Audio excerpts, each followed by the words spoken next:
오늘도 창세기 1장 1절을 히브리어로 읽고 시작하도록 하겠습니다. 함께 읽겠습니다. 시작. 베레스바라 엘로힘 엣 하샤마임 벳 하레츠. 지워주세요. 자, 시작. 베레스바라 엘로힘 엣 하샤마임 벳 하레츠. 무슨 말인지 아시죠? 하나님의 인간 창조는 독특하십니다. 우리는 삼위일체 하나님의 형상을 따라 모양대로 만들어졌습니다. 그러나 이것은 외형적인 실체를 닮았다는 것보다는 하나님의 성품과 하나님의 통치권을 물려받았다는 의미를 담고 있습니다. 그러나 인간의 범죄 이후로 우리는 많은 부분에서 하나님의 형상과 모양을 잃어버렸습니다. 그러나 하나님 나라의 회복을 우리에게 하나님이 맡기셨습니다. 우리가 회복의 도구로 쓰일 것을 아브라함을 부르시면서 말씀하셨습니다. 물론 한자어는 틀리지만 복의 근원인 인간이 회복에 쓰임 받는다는 것이 매우 의미심장합니다. 우리가 하나님의 나라를 회복하는 방법은 예수님이 걸어가신 길을 따라가는 것입니다. 통치와 지배와 억압이 아닌 섬김과 사랑과 희생의 삶으로 예수님의 길을 따라가는 것이 우리가 하나님의 형상대로 사는 길이며 하나님의 왕권을 회복하는 통로의 역할을 감당하는 것입니다. 그럴 때 우리를 통해 주님의 나라가 회복될 것입니다. 오늘은 하나님이 천지를 창조하시고 마지막 날 안식에 들어가신 부분을 살펴보겠습니다. 우리는 안식과 안식일에 대한 잘못된 이해가 존재합니다. 오늘은 그 부분을 다뤄보겠습니다. 그것을 통해 안식일의 참된 의미와 어떻게 안식일을 제대로 지켜야 하는지 살펴보도록 하겠습니다. 먼저 설교의 핵심이 되는 질문을 드리고 시작하도록 하겠습니다. 긴장하시고 답변해 주시면 감사하겠습니다. 하나님은 며칠 동안 창조를 하셨나요? 6일? 6일인가요? 7일인가요? 우리가 아는 창조의 그림은 6일간 창조하시고 7일째 안식하는 것으로 알고 있습니다. 그러나 오늘 읽은 본문 2절에는 이렇게 쓰여 있습니다. 함께 읽겠습니다. 시작. 그가 하시던 일을 일곱째 날에 마치시니. 스탑. 라고 말씀하고 있습니다. 그렇다고 한다면 7일째 이 창조가 끝나신 겁니다. 그러면 7일째는 무엇을 창조하셨나요? 어떤 이는 7일째 날에 안식일을 창조하셨다고 합니다. 그런가요? 이런 복잡함 때문에 성경의 사본 가운데는 이 본문을 6일째 날에 마치시니라고 바꾼 사본도 있습니다. 그러나 히브리 본문은 정확하게 7일째 마치시고 7일째 날을 복되게 하고 거룩하게 하셨다고 합니다. 그래서 창조 사역이 제7일에야 비로소 완성된 겁니다. 임의로 성경의 내용을 변조하면 안 됩니다. 문자 그대로 7일째 창조를 마치시고 7일째 안식하셨습니다. 그러면 또 질문을 드리도록 하겠습니다. 하나님이 안식하셨다는데 어떻게 안식을 하셨을까요? 여기에 오늘의 핵심 질문이 있습니다. 어떻게 하나님이 안식하셨을까요? 안식이라는 히브리어 샤파트는 쉬다, 그치다, 정지하다라는 의미를 가지고 있습니다. 하나님은 하나님이 계획하신 모든 일을 다 이루신 후에 친히 창조하신 것을 보시기에 심히 좋았다고 만족감을 표시하고 안식에 들어가셨습니다. 하나님이 7일째까지 창조하시고 지치셔서 하나님도 하나님이시지만 쉬셨을까요? 하나님은 절대 영이시기에 우리와 같은 피곤함을 가지시지 않습니다.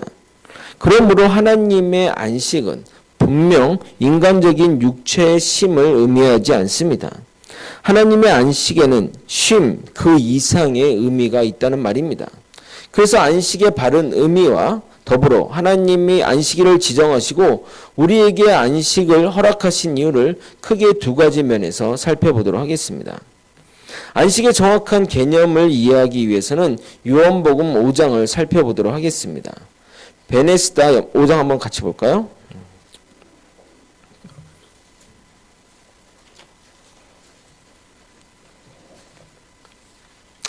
베네스다 연못에 38해 된 병자가 있었습니다.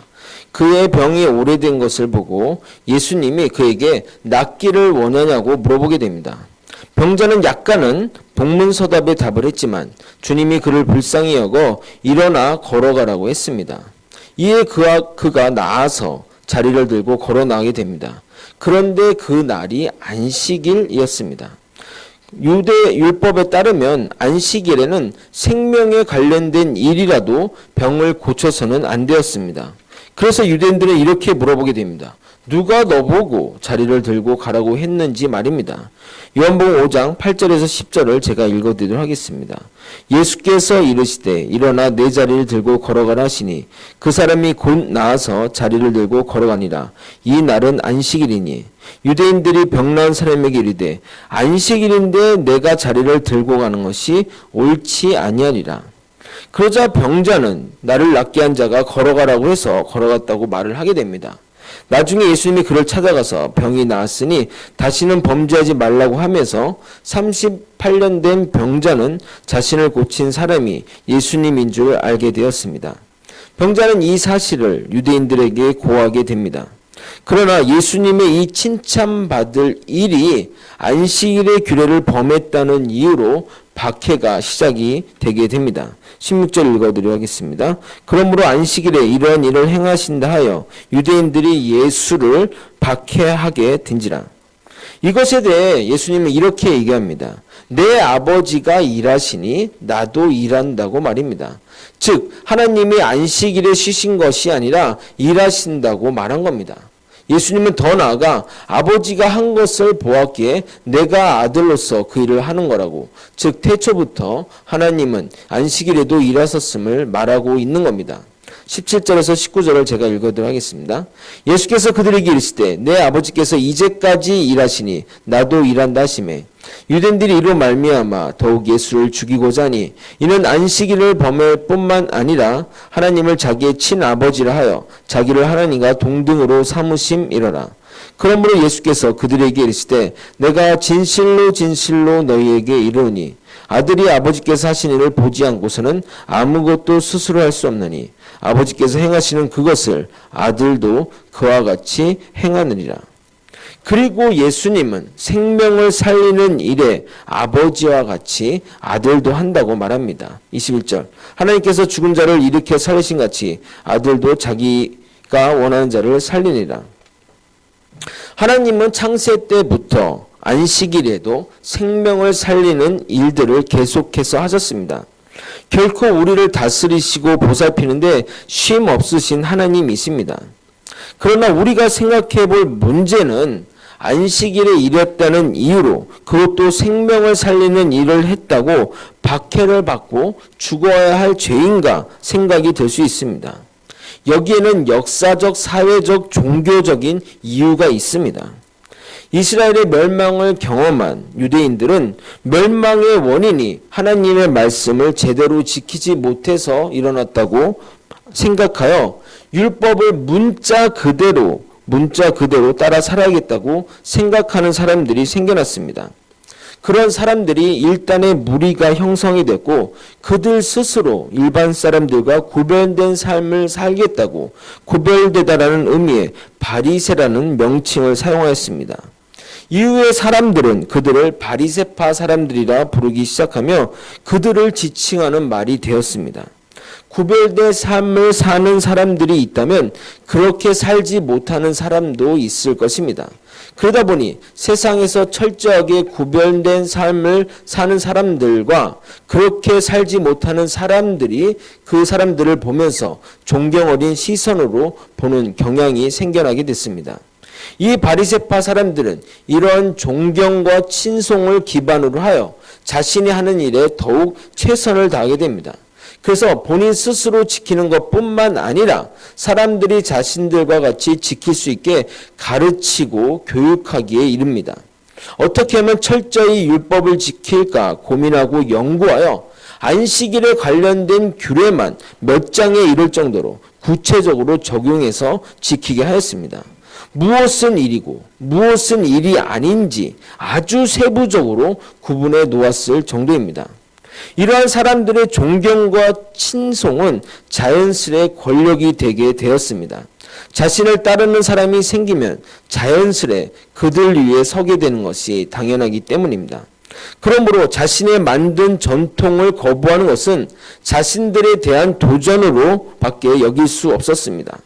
그래서 예수님이 안식일에 일을 한 것은 심각하게 바라보고 그것 때문에 예수님을 박해하고 죽이고 싶은 마음이 일었던 것입니다.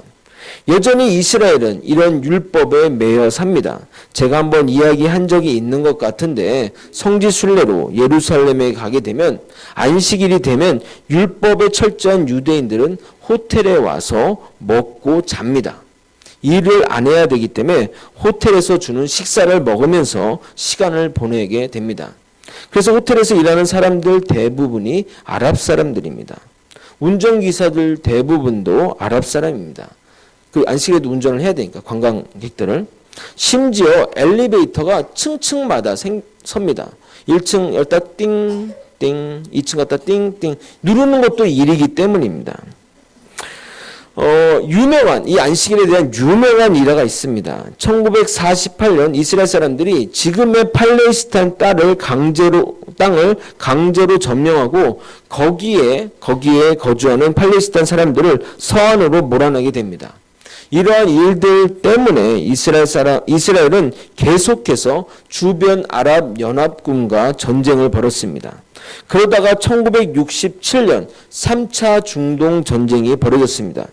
그들의 목표는 안식일 전에 전쟁을 마무리하고자 했는데 6월 5일날 시작한 전쟁이 10일에 끝나고 10일에 휴전협정이 체결되므로 정말 6일 만에 전쟁이 끝나게 되었습니다. 그래서 6일 전쟁이라는 호칭이 붙여질 정도였습니다. 하늘나라 가서 확인해 봐야겠지만 이 일은 하나님이 안식일을 거룩하게 지키라고 해서 하나님이 승리를 주셨다고 그들은 믿고 있습니다. 그들이 안식일에는 절대 일하지 말라고 이해한 성경 구절은 출애굽기 20장 8절에서 11절에 간략하게 기록되어 있습니다. 그들의 해석한 안식일의 교회에 비하면 단 몇 줄에 불과할 뿐입니다. 한번 찾아보도록 하겠습니다. 출애굽기 20장 8절에서 11절입니다. 구약성경 112페이지입니다. 출애굽기 20장 8절에서 11절입니다. 다 찾았으면 함께 합독하시겠습니다. 시작.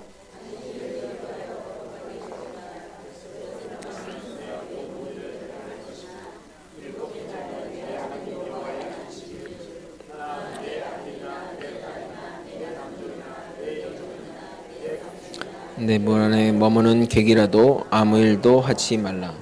이는 엿새 동안에 나 여호와가 하늘과 땅과 바다와 그 가운데 모든 것을 만들고 일곱째 날에 쉬었습니다. 그러므로 나 여호와가 안식일을 복되게 하여 그날을 거룩하게 하였느니라. 하나님은 인간들이 자신들의 몸이 망가지는 것도 모르고 욕심 때문에 일을 할까봐 또 인간의 완악함을 알기 때문에 자신들은 쉬면서 부리는 종들에게 일을 시킬까봐 아무 일도 하지 말라는 명령을 하신 겁니다. 그 안식일의 그 중요한 정신은 차지하고 오직 아무 일도 하지 말라는 것에 매몰다여 일하는 자를 판단하고 정죄하고 더 나아가 박해하는 지경에 이른 것입니다. 나도 쉬었으니 너희도 쉬라는 의미를 내가 쉬는데 너가 안 쉬어? 라고 바꾼 것입니다. 결국 불순종도 불신앙도 아닌 것을 가지고 그들은 남을 판단하고 정죄하는 데 사용하고 있으며 지금도 그렇게 어리석은 행동을 하고 있는 것입니다. 그럼 목사님, 주일에 일해도 되나요? 안 되나요? 위에서 언급한 대로 예수님은 사람의 생명을 살리는 일에는 하나님도 일하시고 예수님도 일하셨기에 그런 일에는 안식일과 평일에 구분 없이 일해야 한다고 강조하셨습니다. 그러나 경제적인 이득을 얻기 위해 하는 행동은 주일에는 지양되어야 합니다. 그것은 욕심에서 비롯된 것이기 때문입니다. 저에게 어느 분이 이렇게 질문하셨습니다.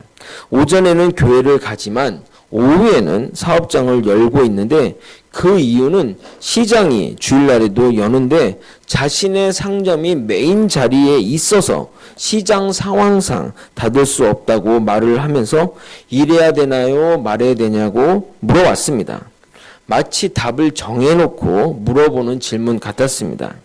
사역자로서 지혜롭게 말해야 하지만 또 시험 들지 않게도 말해야 합니다. 그분이 원하는 답이 있지만 그분이 시험 들지 말라고 잘못된 것을 말할 수는 없습니다. 저는 이렇게 말했습니다. 선택은 성도분이 하시길 바랍니다. 그러나 저는 성도분에게 정답을 얘기할 수밖에 없습니다. 주일에는 일하시지 않는 것이 좋겠습니다. 그것이 거룩하게 주일을 보내는 비결이기 때문입니다. 정일해야 한다면 주일 오후에 번 수익을 어려운 사람들을 위해 온전히 쓰시길 바랍니다. 그러면 하나님도 기뻐하실 것입니다. 라고 했더니 근심 어린 얼굴로 돌아가시더군요. 나중에 들어보니 주일날 가게 문을 열지 않았다고 합니다. 주일날 문 열지 않아도 안 된다는 것은 핑계였고 욕심 때문에 열려고 했는데 기부할 거면 쉬는 게 낫다고 해서 쉬신다고 들었습니다. 위에서 살펴본 대로 하나님의 안식은 인간 같은 쉼을 의미하지 않습니다. 하나님은 생명의 일을 위해 지금도 여전히 일하시고 계십니다. 안식일과 상관없이 말입니다. 그러나 하나님은 우리 인간들을 배려하여 안식일에 쉼을 허락하신 겁니다. 주님이 7일째 창조하심을 마치고 안식에 들어가자 6대 1의 비율로 노동을 위한 날과 안식을 위한 날이 나눠지게 되었습니다.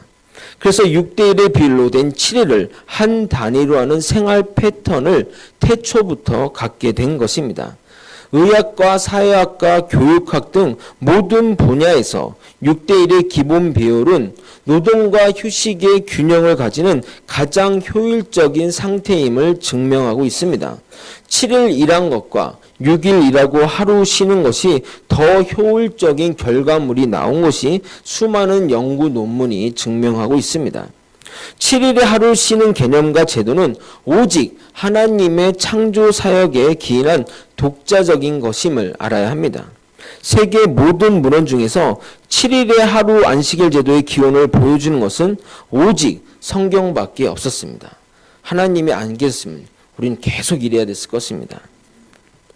안식일 제도는 맨 처음 천지 창조의 완성의 기념으로서 출발하여 만족과 축복 속에 휴식하는 그야말로 안식의 측면이 주로 부각되었습니다. 그래서 출애굽한 백성들이 하나님과 언약을 맺은 율법의 기본 사항의 하나로서 안식일의 규례가 공식 규정되었습니다. 그리고 이후에 세상 일들을 접어두고 하나님의 구원 사역을 기리며 안식하는 동시에 후손에게 신앙 교육을 가르치는 등 보다 적극적인 신앙 회복의 날로 의미가 강화되었습니다. 그러다 마침내 신약시대에 이르러서는 이 안식일 제도는 그리스도의 부활을 기념하는 주일 제도로 변화되었습니다. 왜 안식일을 안 지키고 주일을 지키나 하는 문제는 결코 이단의 주장들처럼 하나님의 명령을 어기고 태양을 섬기고자 썬데이, 즉 일요일을 주일로 지키는 것은 아닙니다. 우리가 주일을 지키는 것은 안식일의 법이 안식일의 주인이신 예수님이 오심으로 약속의 성취가 이루어진 것이기에 우리는 예수님이 승천하면서 말씀하신 다시 오시겠다는 약속을 기다리며 주일을 지키는 것입니다. 언제부터요? 초대교회 때부터 말입니다. 이 부분은 추후에 다시 한번 자세히 다루도록 하겠습니다.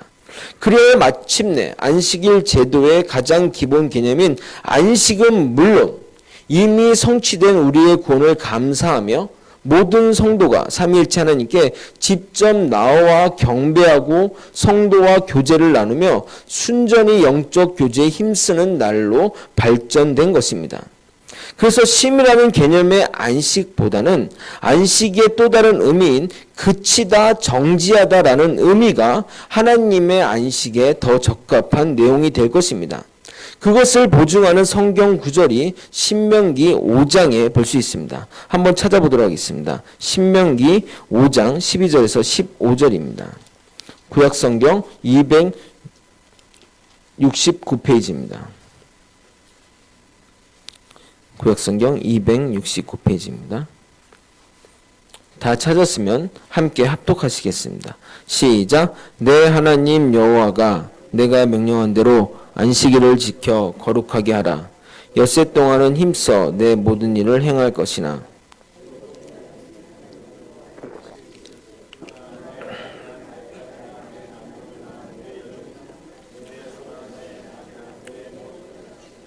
내 문에 유하는 객이라도 아무 일도 하지 못하게 하고 내 남종이나 내 여종에게 너같이 안식하게 할지니라.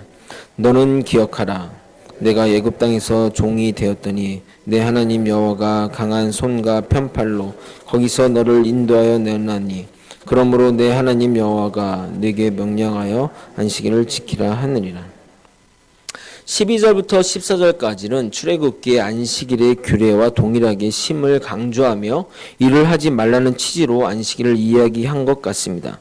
그러나 15절을 보게 되면 그 안식일을 지정한 이유는 애굽에서 종되었던 너희를 하나님의 강한 손과 팔로 인도해낸 하나님의 베푸신 은혜를 기억하라는 의미에서 이렇게 안식을 허락한 것을 알 수 있습니다.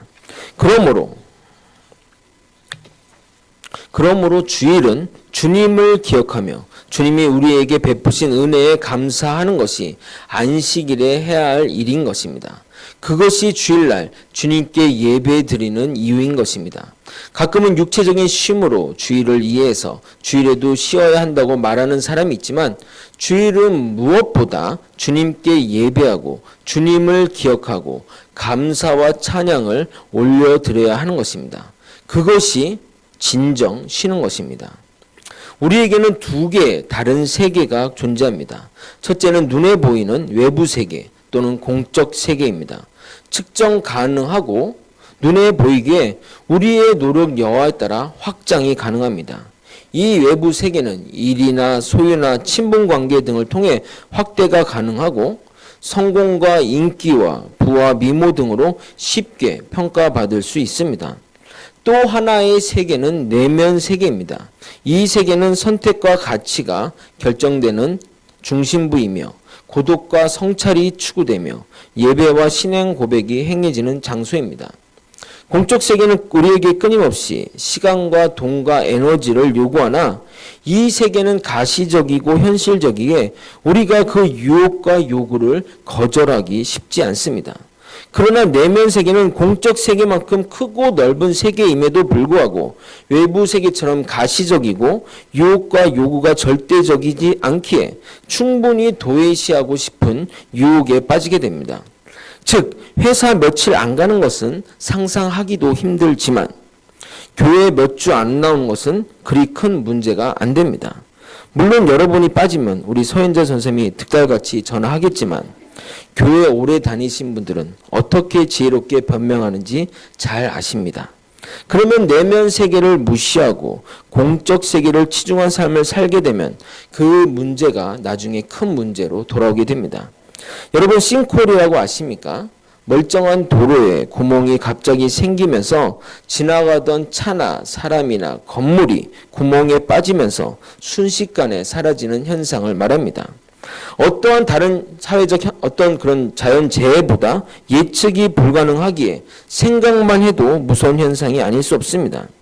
이 싱크홀의 넓이와 깊이는 다양하게 존재하며 아직까지도 그것에 대한 명확한 원인이 밝혀진 것이 없습니다. 지하수 개발이 원인이다, 지각 변동의 원인이다 등등 이야기하나 명확한 원인을 알았으면 해결책을 제시할 텐데 아직까지 그렇게 되지 못하고 있습니다. 그러나 그 현상이 바닥이 꺼지면서 드러난 것이지 오랜 시간에 걸쳐 천천히 진행되어 온 것이란 겁니다.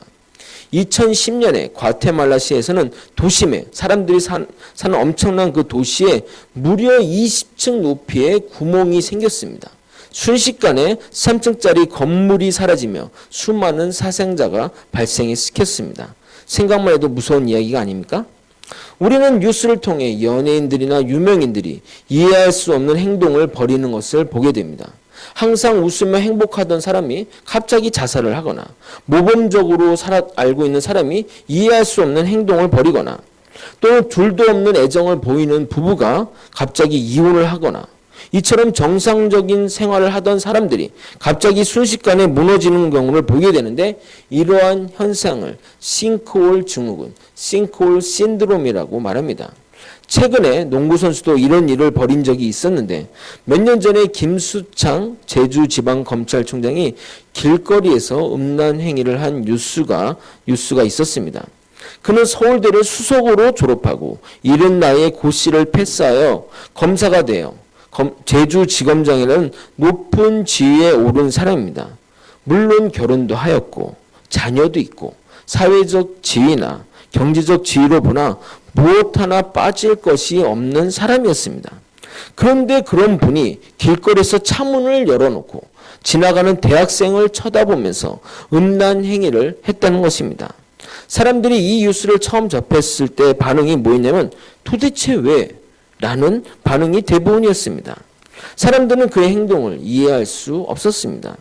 최근에는 SBS 간판 앵커인 김성준 씨가 몰카를 찍다 걸려 직장에서 잘릴 뿐더러 국가적 망신을 당했습니다. 방송에도 자주 나와 친근하고 인기 있는 연예인들이 범죄인지도 모르고 약을 먹여 기절시키고 강간하고 불법 영상을 촬영하고 돌려보고 상상을 초월하는 모습을 보여주게 됩니다. 이러한 행동이나 사건을 일으킨 사람들을 싱크홀 증후군에 걸렸다고 합니다. 싱크홀의 원인처럼 이들은 오랜 시간 이 병적인 부분들이 진행되어 온 것입니다. 그래서 어느 시점에 결정적으로 드러나는 것이지 단순간에 머리가 획가닥 돌아가서 한 행동이 아니라는 겁니다. 요즘 특히 공황장애, 정신분열, 조현병 등 정신병적인 행동을 일으키는 사람들이 많아졌습니다. 범죄도 나날이 잔인해지고 범죄 연령이 초등학생에까지 내려가고 있습니다. 이러한 것에는 우리가 너무나도 내면 세계에 대해 도외시한 결과입니다. 보여지는 세계에서는 몸짱이다, S라인이다, 얼짱, 셀피, 인스타그램, 인싸 등등 신경을 쓰지만 정작 자신의 영혼의 빈곤함에 대해서는 관심이 1도 없습니다. 그러기에 우리는 예배를 통해 하나님으로부터 영적인 체험이 필요합니다. 우리는 잠시 멈춰서서 하나님이 우리에게 이야기하는 소리를 들어야 됩니다. 세상이 말하는 공적 세계에 말한 이야기에 6일간 노출되었다면 하루는 하나님의 말씀과 내 내면의 소리에 귀를 기울여야 합니다. 세상은 항상 급박하게 진행되고 있습니다. 그러나 중요한 것은 아무도 이 세상이 어디로 가는지, 어디로 가는 줄도 모르고 관심도 없다는 겁니다. 몇 년 전에 런던에서 마라톤이 열렸습니다. 그리 유명한 마라톤은 아니었나 봅니다. 앞장서 가는 사람이 교차로에서 잘못된 길로 들어섰고 그의 뒤를 따라 모든 사람들이 잘못된 길로 갔습니다. 나중에 잘못된 것을 알고 그것을 알았지만 돌아오기에는 너무나 멀리 가서 모두 기권하였다고 합니다. 이처럼 우리 모두는 어디로 가는 줄도 모르고 사람들이 가는 길을 가고 있습니다. 싱크홀 증후군은 현대인이 직면한 영적인 문제를 보여주는 하나의 그림입니다. 삶의 압박이 가중되고 정신없이 세상을 살아가는 21세기에 스스로 내면을 응시하면서 영적인 체험을 채우지 않으면 싱크홀 증후군 같은 삶을 살 사람들이 점점 늘어나게 될 것입니다. 우리에게는 안식이 필요합니다. 영적인 체험이 필요합니다. 그러기에 하나님은 우리에게 안식을 명령하신 겁니다. 지상에서 일들을, 공적인 세상의 일들을 그치라고, 정지하라고 안식을 명령하신 겁니다. 그리고 하나님의 것으로 채우라고, 하나님의 양식을 먹으라고 명령하신 것입니다. 그래서 하나님도 안식하신 것입니다. 하나님은 스스로 안식하면서 그날을 복되고 거룩하게 하셨습니다. 창세기 2장 3절을 찾아서 다시 한번 읽어보도록 하겠습니다. 창세기 2장 3절 오늘 읽은 본문을 함께 읽도록 하겠습니다. 창세기 2장 3절입니다. 시작!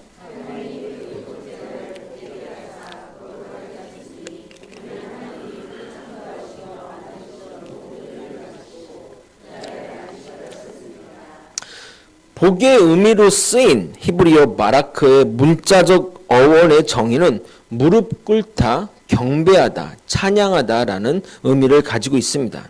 그러기에 하나님께 무릎 꿇고 순종하는 관계로 들어와 하나님께 경배하고 찬양하는 것이 인간에게 복이라는 의미입니다. 하나님은 복을 물질적인 개념으로 사용하지 않았습니다. 예수님도 팔복에서 영적인 자가 복이 있다고 강조했습니다. 그렇다고 하나님이 물질적인 것을 무시하지는 않았지만 물질적인 것을 복되다 하지 않으셨다는 것을 아셔야 합니다. 우리가 하나님께 나아갈 수 있는 것이 바로 복된 위치라고 말하는 겁니다. 그래서 시편 저자는 이렇게 고백하는 겁니다. 시편 73편 28절입니다. 제가 읽어드리도록 하겠습니다. 하나님께 가까이함이 내게 복이라. 내가 주 여호와를 나의 피난처로 삼아 주의 모든 행적을 전파하리라. 또한 하나님은 안식일을 거룩하게 하셨습니다. 그러기에 우리도 거룩하게 안식일을 지켜야 됩니다. 레위기 11장 45절 나는 너희 하나님이 되려고 너희를 애굽 땅에서 인도해낸 여호와라. 내가 거룩하니 너희도 거룩할지어다. 이 거룩의 의미를 너무 확대 해석하면 우리 또한 바리새파 사람들이 될 수 있습니다. 그러나 이런 것들을 잘 분별할 줄 아셔야 합니다. 욕심에 의한 것들, 세상적인 일들은 거룩에 속하지 않는 일입니다. 이에 우리가 안식일에 무엇을 해야 될지 명확해집니다. 이에 따라 정리해 보도록 하겠습니다. 주일에는 영적인 일, 주님께 경배와 찬양하는 일에 집중하시길 바랍니다. 세속적인 일은 가급적 피하시길 바랍니다. 가급적이란 말에 주의하시기를 바랍니다. 너무 구체적으로 들어와 거룩과 비거룩을 구별하게 되면 바리새인처럼 될까봐 이런 여지를 남겨둡니다. 과거 전통교회들 중에는 주일에 돈을 쓰지 말라는 것이 거의 규례처럼 내려와 돈을 주일에 쓰면 큰일이 난 것 양 행동했습니다.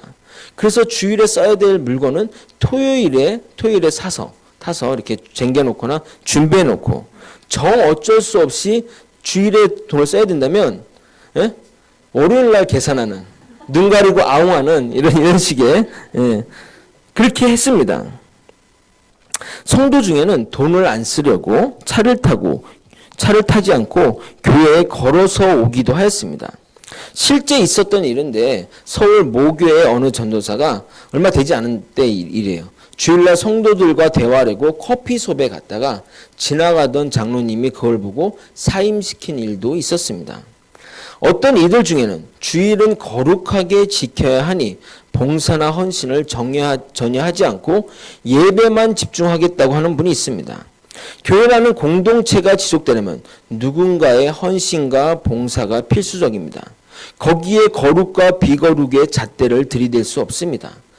그러나 또한 교회에서 봉사하는 자들에게 부탁하고 싶은 것은 예배는 철저히 참여하라는 것입니다.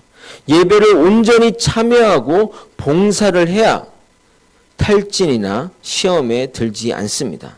아무것도 안 하고 예배만 참석하는 것도 바람직하지 않듯이 예배 안 드리고 봉사만 하겠다는 것도 결코 바람직하지 않습니다. 말씀을 정리하겠습니다. 하나님이 7일 동안 창조하시고 7일째 안식을 하셨습니다. 그 안식은 인간의 육체를 가진 자의 쉼의 의미와 다릅니다. 하나님은 영이시고 하나님은 창조 이후로 계속해서 일하셨고 지금도 일하시기 때문입니다. 아마도 하나님이 일하시기를 그친다면 우리는 한순간도 살아내지 못할 겁니다. 그럼에도 하나님은 인간을 위해 안식일에 쉼을 허락하셨습니다. 그러나 일단의 무리들은 율법적으로 접근하여 안식일에는 아무 일도 하면 안 되고 일하는 자들을 정죄하였습니다. 안식일을 주신 것은 우리 인간을 위한 하나님의 선물입니다.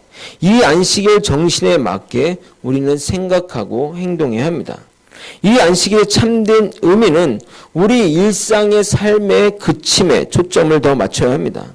우리는 잠시 멈춰서서 우리의 영적인 부분을 돌아봐야 됩니다. 내면의 소리를 들어야 하고 내면에 가꾸는 시간들이 절대적으로 필요합니다. 6일간 세상의 일에 집중했다면 하루는 영적인 일에 주님의 소리에 집중해야 합니다. 하나님은 우리를 예배자로 부르셨고 예배하는 것이 참된 기쁨임을 우리는 알아야 됩니다. 주일날 주님께 예배드리고 주일을 다른 날과 구별하여 거룩하게 보내는 것이 참된 안식일의 의미인 것입니다.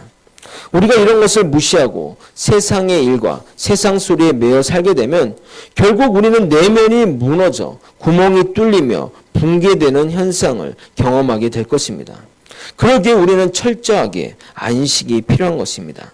기도를 통해 내 내면의 소리에 응답하고 말씀을 통해 하나님 음성에 귀 기울이고 찬양을 통해 하나님께 경배와 찬양을 올려드리는 예배야말로 최고의 안식인 것입니다. 그러기에 우리는 모두 작정하고 예배에 성공하기를 소망합니다. 이 예배에 결단코 은혜 받지 않으면 가지 않겠다는 마음으로 여러분은 나아오셔야 합니다. 그래서 우리 모두는 예배의 성공자가 되기를 소망합니다. 예레미야서 29장 12절 13절 이렇게 얘기합니다. 너는 내게 부르짖으며 와서 내게 기도하면 내가 너희를 들을 것이요 너희가 전심으로 나를 찾으면 나를 만나리라. 매일매일이 주님의 날이기에 매사 주님 앞에 거하며 주님 안에 거하며 주님께 예배드리며 거룩한 삶을 살려고 노력하는 저와 여러분이 되시길 예수님의 이름으로 소망합니다. 우리 다 함께 찬양하고 기도하기를 소망합니다.